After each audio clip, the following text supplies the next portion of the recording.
Yes. Means we're getting My ready favorite to camera shot. get into this, man. Players that are going to tear each other's heads apart. So spawning in the bottom left-hand corner, we have our blue Zerg player. It is Scarlett. And on the other side of things, it is Elazer, the Polish Zerg representing true esport. Yeah, man. This is Elazer's match point. This is his tournament run on the line here. If Scarlett can win one more match, he's going to close this series out and tell Elazer, I'll see you at Austin. Yeah. I can't wait. So here we go. Uh-oh. It will be a pool and a gas here coming from Elazer, but I don't know if it is going to be like an aggressive one or if he's just trying to play it a bit safer.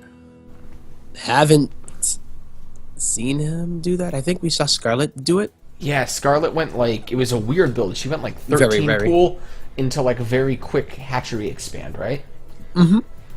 But no, Elazer I think is just probably trying to play it safe, maybe with the option to put on light pressure if he identifies that Scarlett's playing a bit greedy.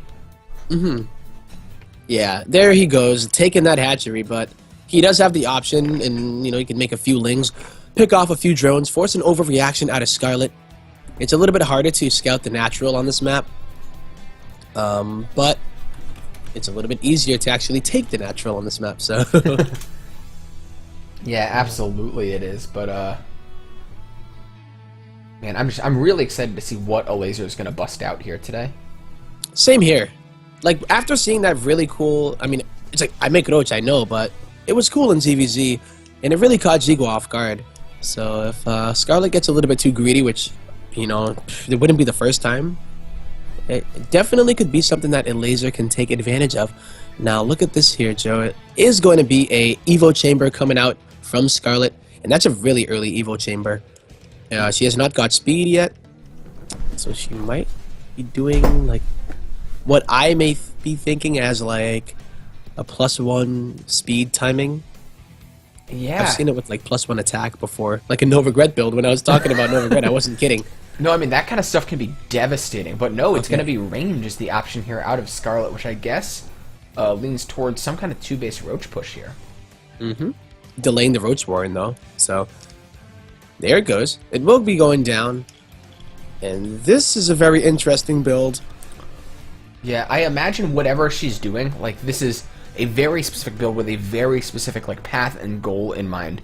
She's here to execute a game plan. This isn't her playing reactively or anything like that. Like, she's here to do something very specific, and I think that's just going to be a very powerful Roach push that hits it, which she's identified as a strong sign. It needs to hurry up.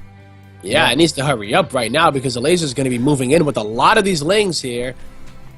The natural, I believe, is completely exposed. It's all up to these 3 queens in order to try to fight. Yes. Wasn't able to get to the ramp in time, and she's going to lose a lot. But this is still an okay fighting position for these queens. Elazer sectioning off a couple of Zerglings to come around into that mineral line, but now these lings are going to back off from Elazer, and Scarlett's Roach Pump is starting. She's got 7 Roaches on the way already. They should be able to help her stabilize, but it's going to be on her to put a lot more damage back on top of Elazer after taking that damage from that wave of lings. Mm-hmm.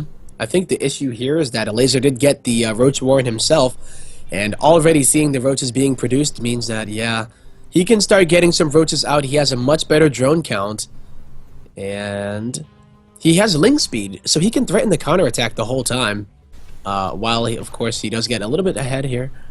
Oh, I love it. Targeting down a few more of the drones. Really good play out of Elazer. Yeah, I think the only kind of scary thing that could be happening for Elazer is, I mean, this attack is going to hit with +1 from Scarlett, so there could maybe just be a moment where she can do damage. But the overall threat of this like snowballing out of control is pretty mitigated because there's no ling speed, so there's no flood to follow up. Yep, no follow up, and it's a pretty big map.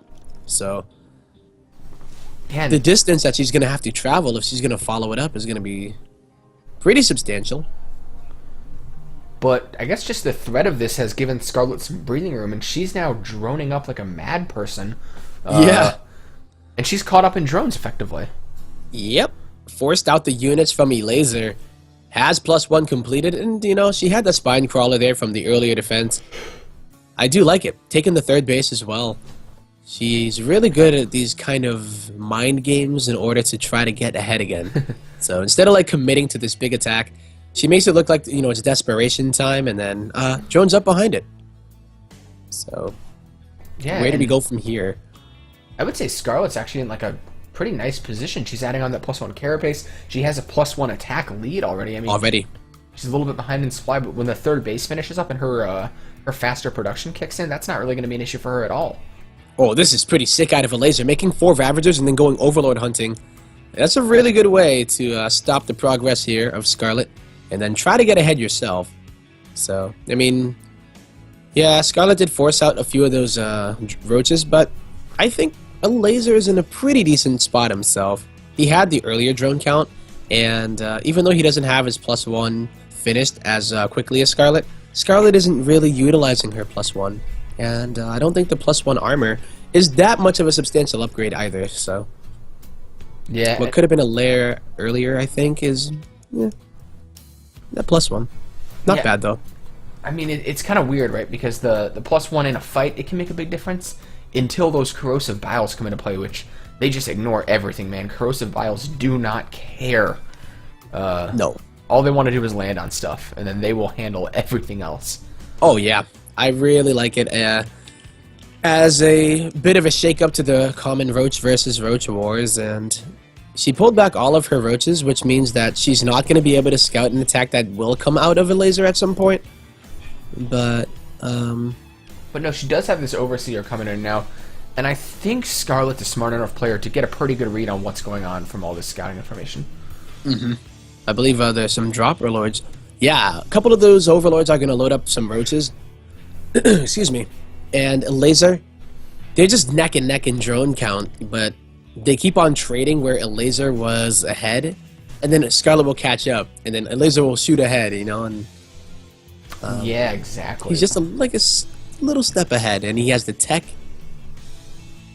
But oh man, this is a really scary moment for Scarlett. Elazer coming in, he's gonna start dropping well, having a big supply lead, and it's gonna be on her to split her like she has to split her army perfectly to deal with this. Oh yeah, I mean, how is she gonna do it? She does have the Spine Crawler at the 3rd, and Elazer's gonna come from what, 3 locations? Here at the natural, he does have 1 going into the main, and then he's just gonna attack up the front. Yeah, and this drop could do absolutely devastating damage. Scarlett knows about it. He's attacking that extractor, which is obviously not the ideal way to start this fight off. You tip your opponent off, and you're not putting on meaningful damage. But now here's another fight going down at the front as these units push up this ramp, the Spine Crawler doing the best damage it can. But Elazer has so much army supply here as Scarlett continues trying to defend. Yep, and inside of the natural, yeah, Scarlett has to evacuate. She hasn't lost too many drones. There only 3 have gone down in the time being. But just really nice harass out of her Elazer. Yeah, and I mean, Scarlett's doing okay at shutting down the harassment, but the real story is this fight at the front as corrosive vials come down from Scarlett. She's trying to hold, but Elazer smells blood in the water. He's moving on top of this army. He's not stopping for anything. Drones all coming off the line to try to fight. It's now or never for Scarlett. Yep. He hasn't been that great at dodging the corrosive biles, but sometimes in the number game, it doesn't matter in the end. Losing so many of those drones here, Scarlett, she can hold on here potentially, but I just don't even think it's going to be the case. She's going to be down so much in economy, and she just might straight up lose the game right here. Yeah. Oh, yep. This is it. I mean, Elazer pushing right in. 32 drones have fallen from Scarlett. She's still being forced to utilize units at the back to defend, and GG is called. Oh, my God. This is so much pressure on both of these players.